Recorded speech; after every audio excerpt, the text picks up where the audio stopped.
এই যে অনেক দিন ধরে, দীর্ঘদিন বলতে গেলে আপনার যে রাস্তাটা করে গেছে, ওই রাস্তাটা করে যাওয়ার পর থেকে এই পানি, ময়লা পানিটা থাকছে।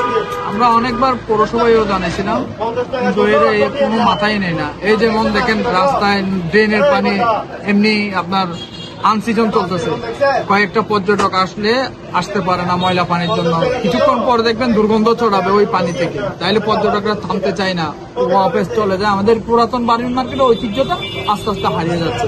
আসলো, একটু পরিষ্কার করে চলে গেল, আবার কয়েকদিন পর বন্ধ হয়ে জাম হয়ে গেল। ওইটা না, আসলে আমরা চাই যে এরা আসবে এবং প্রতিদিন যে রকম ময়লা আবর্জনা নিয়ে যায়, ওই রকম বর্ষার মৌসুমের মধ্যে যাতে এরা এসে প্রতিদিন চেক করে যায় কোথায় কি জাম হয়েছে বা কোথায় পানি জমে আছে, এটা পরিষ্কার করার জন্য ওনাদের। কারণ আমরা এখানে পর্যটক ব্যবসা যারা ব্যবসায়ী আছি, ওনারা আমরা সকলের পক্ষ থেকে আমি ওটা অনুরোধ জানাচ্ছি। আমরা নালার পানিতে ভুগতেছি যে আজকে 3 মাস থেকে 4 মাস ধরে নালার পানিতে ভুগতেছি। নালা পরিষ্কার করতেছে না, পরিষ্কার করতেছে না, নালা জ্যাম হয়ে গেছে। নালাটা যদি পরিষ্কার করে আমাদের এখানে পানি উঠতো না। এখন আমরা পরিষ্কার চাই, পরিষ্কার করলে নালা পরিষ্কার হবে, এরপর পানি উঠবে না। অনেক পর্যটকরা এই পরিষ্কার হয় নাই বলে আসতেছে না। হুগলি কি হবে, নালার পানি এগুলো চলাচল করতে পর্যটক এখানে আসতে পারতেছে না। এটা যদি দ্রুতভাবে সংস্কার করা হয়, দোকানের জন্য ভালো হয়, রাস্তার জন্য ভালো হয়। ভাইয়া অনেকবার আমরা জানাইছি, ওগুলো অভিযোগ দিছে, তারপর কোনো কাজ হচ্ছে না।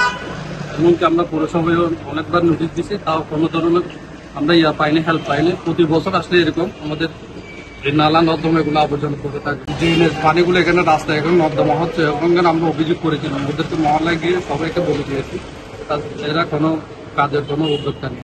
আমরা চাই পৌরসভার মহোদয়ের কাছে আমাদের একটা অনুরোধ, যতটুকু দ্রুত সম্ভব এগুলো সংস্কার করার জন্য। কিন্তু এখন দেখতেছি, এখন তো অলরেডি বৃষ্টির মৌসুম, বৃষ্টি অলরেডি পরেই নাই।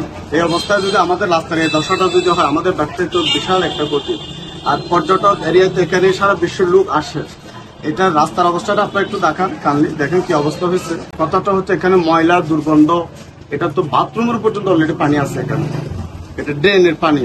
আর ওখানে বড় ড্রেন যেটা করছে কোকের, ওখানের মধ্যে আপনার যে নটটা আছে ওটা যদি ভেঙে দিলে নালাটা একদম ক্লিয়ার হয়ে যায়।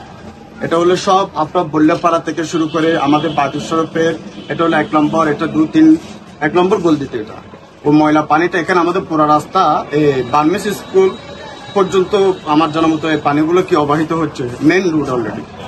এটার জন্য মানুষ অনেক দুর্ভোগে আছে। এখন আমরা এটা অতি দ্রুত এই সংস্কার কাজটা করা হোক পৌরসভার পক্ষ থেকে। প্রথমে নালা যখন শুরু করতে এটা কাজ হওয়ার পর থেকে এখনো পর্যন্ত আমরা এটা ভোগান্তিতে আছি। আমাদের ভোগানি এটা শেষ না, আর একটু বৃষ্টি হলে পানিকে নালা পানিগুলো এখানে চলে আসে। আমরা দোকানে কোনো টুরিস্ট, এখানে বিভিন্ন আপনার জেলা থেকে লোকজন আছে, বিভিন্ন অনেক গেস্ট আছে, তারা এই অবস্থাগুলো দেখে যে কি অবস্থা দেখেন। এগুলো নালার, এগুলো সবগুলো ময়লা পানি, মানুষের বাথরুমে বিভিন্ন রকমের রেগুলার জমা থাকা ময়লা পানিগুলো এখানে এসে এরকম নষ্ট হয়ে যায়। তখন এখানে লোকজন আসতে পারে না, কাস্টমার এদিকে আসতে পারছে না, একটা টুরিস্ট ঢুকতে পারতে না এই নোংরা অবস্থার কারণে। আমরা এটার অতি সত্তর এটাই চাই।